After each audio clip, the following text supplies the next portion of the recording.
तर आज आपण कोणतीही पूर्वतयारी न करता फक्त 10 ते 15 मिनिटात तयार होणारा हा बीटरूटचा जाळीदार नाश्ता बनवणार आहोत, जो की सर्वांनाच खूप जास्त आवडणार आहे.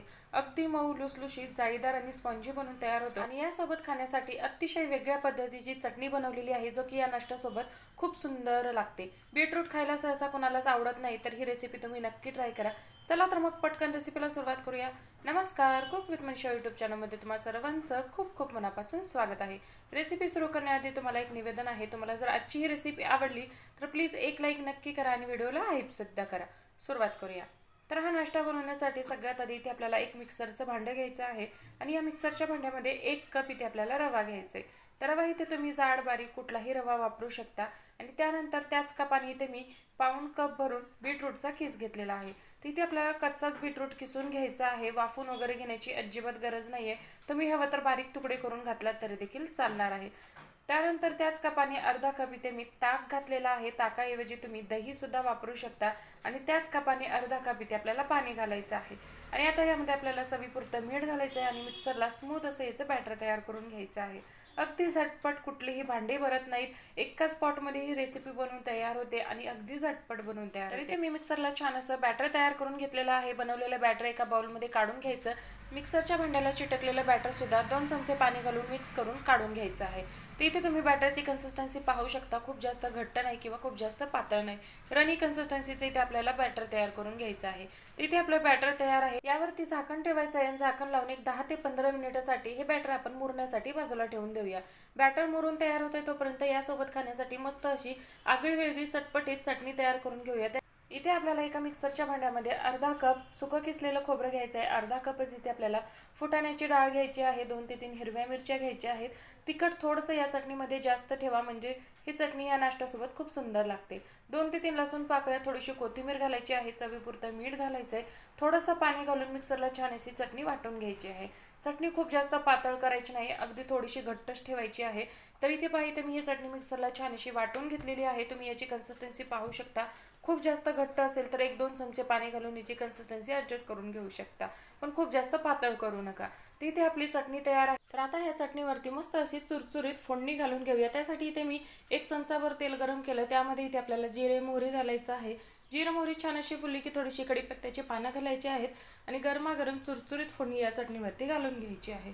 तर इथे आपली मस्त अशी चटपटी चटणी सुद्धा बनवून तयार झालेली आहे. ही चटणी या नाश्त्याबरोबर खूप सुंदर लागते. तुम्ही ही चटणी डोशासोबत सुद्धा खाऊ शकता, त्यासोबत सुद्धा खूप सुंदर लागते. इथे आपली चटणी तयार झाली. चटणी तयार करेपर्यंत एकीकडे आपलं बॅटर सुद्धा छान असं भिजलेलं आहे. रवा थोडासा फुलतो, त्यासाठी इथे आपल्याला 10 ते 15 मिनिटे ह्याला रेस्टसाठी ठेवायचंच आहे. तर इथे तुम्ही पाहू शकता हे बॅटर जे आहे आधीपेक्षा अगदी थोडंसं घट्ट झालेलं आहे. अगदी परफेक्ट कन्सिस्टन्सी आहे. तर आता ह्या बॅटरमध्ये आपण अगदी पाव चमचा इथे मी इनो फ्रूट सॉल्ट घातलेला आहे. तुम्ही खायचा सोडा सुद्धा घालू शकता आणि आता हे आपण छान असं मिक्स करून घेऊया. खूप जास्त सुद्धा घालायचं नाही, कारण यामध्ये आपण दही घातलं आहे.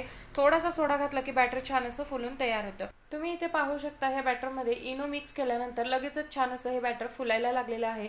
यामध्ये छान अशी जाळी सुद्धा पडायला लागलेली आहे. खूप जास्त ओव्हर मिक्स करायचं नाही. एका डायरेक्शनने फिरून अगदी थोडंसं मिक्स करायचं आहे आणि लगेचच याचा नाश्ता तयार करून घ्यायचा आहे. तर इथे आपलं बॅटर सुद्धा छान असं तयार झालेलं आहे. आता आपण याचा छान असा जाळीदार नाश्ता तयार करून घेऊया. नाश्ता तयार करण्यासाठी इथे मी गॅसवरती डोशाचा तवा गरम करून घेतलेला आहे. डोशाचा तवा छान असा गरम झाला की यावरती अगदी थोडंसं ब्रशने तेल लावून घ्यायचं आहे आणि त्यानंतर एक पळीभर बॅटर घालायचं आहे आणि हलक्या हाताने पसरून घ्यायचं आहे. खूप जास्त पसरायचं नाही, हलक्या हाताने पसरून घ्यायचंय आणि यावरती एखादे झाकण लावायचं, म्हणजे अगदी छान असा स्पॉन्जी आणि जाळीदार असा हा नाश्ता बनवून तयार होतो. यावरती जाळी सुद्धा तुम्ही पाहू शकता किती सुंदर अशी जाळी पडायला लागलेली आहे. वरची बाजू पूर्णपणे सुकल्यानंतर याची आपल्याला बाजू पलटी वगैरे अजिबात करायची नाहीये.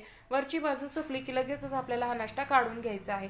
तुम्हाला हवं तर दुसऱ्या बाजूने सुद्धा तुम्ही हा नाश्ता कुरकुरीत करून घेऊ शकता, पण खालची बाजू छान अशी कुरकुरीत झालेली आहे आणि वरच्या बाजूने तुम्ही पाहू शकता मस्त असा जाळीदार मौसूद नाश्ता बनवून तयार होतो. अशाच पद्धतीने बाकीचा नाश्ता सुद्धा आपण तयार करून घेऊया. नाश्ता तयार झाल्यानंतर एखाद्या जाळीवरती काढून घ्यायचं म्हणजे यामध्ये जे एक्स्ट्राची वाफ असते ते निघून जाते आणि नाश्ता शेवटपर्यंत छान असा कुरकुरीत राहतो. तर दुसरा नाश्ता सुद्धा आपण अशाच पद्धतीने तयार करून घेऊया. परत एकदा तव्यावरती हलकंसं तेल ब्रशने पसरवून घेतलं, एक पळीभर बॅटर घालायचं आहे, छान असं हलक्या हाताने पसरून घ्यायचं आहे आणि यावरती झाकण लावून वरची बाजू छान अशी ड्राय होईपर्यंत, सुकेपर्यंत आपल्याला हा नाश्ता वाफून घ्यायचे. गॅसची फ्लेम मिडियम ठेवायची, ना कमी ठेवायची ना मोठी करायची. मिडियम गॅसवरतीच आपल्याला हा नाश्ता तयार करून घ्यायचे. दुसरा नाश्ता सुद्धा इथे आपला बनवून तयार झालेला आहे, तुम्ही पाहू शकता. हा नाश्ता सुद्धा मस्त असा जाळीदार बनवून तयार झालेला आहे. हे सुद्धा काढून घेऊया आणि सेम पद्धतीने बाकीचे सुद्धा तयार करून घेऊया. तुम्हाला जर ही रेसिपी कुठेही जराही आवडत असेल तर प्लीज व्हिडिओला एक लाईक नक्की करा आणि छानशी कमेंट सुद्धा नक्की करा. तर इथे आपला पहा, इथे आपला बोलता बोलता तिसरा नाश्ता सुद्धा बनवून तयार झालेला आहे आणि इथे मी बाकीचा सगळा नाश्ता बनवून तयार करून घेतलेला आहे. आणि इथे तुम्ही पाहू शकता मस्त असे जाळीदार मऊ लुसलुशीत इथे आपल्या बीटरूटच्या आंबोळ्या बनवून तयार झालेल्या आहे. आंबोळ्या म्हणा किंवा स्पंज डोसा म्हणा, काही म्हणा, अगदी मऊसूद बनवून तयार होतो. वरून एकदम क्रिस्पी आणि खायला सुद्धा खूप सुंदर लागतो. टिफिनला द्या किंवा सकाळच्या नाश्त्याला बनवा, फक्त 10 मिनिटात बनवून तयार होतं. तुमची मुलं सुद्धा बीटरूट खात नसतील तर अशा पद्धतीने त्यांना नाश्ता बनवून द्या, ते बीटरूट खूप जास्त आवडीने खातात. नक्की ट्राय करा आणि रेसिपी कशी वाटली कमेंटमध्ये नक्की सांगा. रेसिपी आवडली तर रेसिपीला लाईक करा, जास्तीत जास्त शेअर करा आणि व्हिडिओला हाईप सुद्धा नक्की करा. तर पुन्हा भेटू मस्त अशा एका छानशा रेसिपी बरोबर. तोपर्यंत धन्यवाद.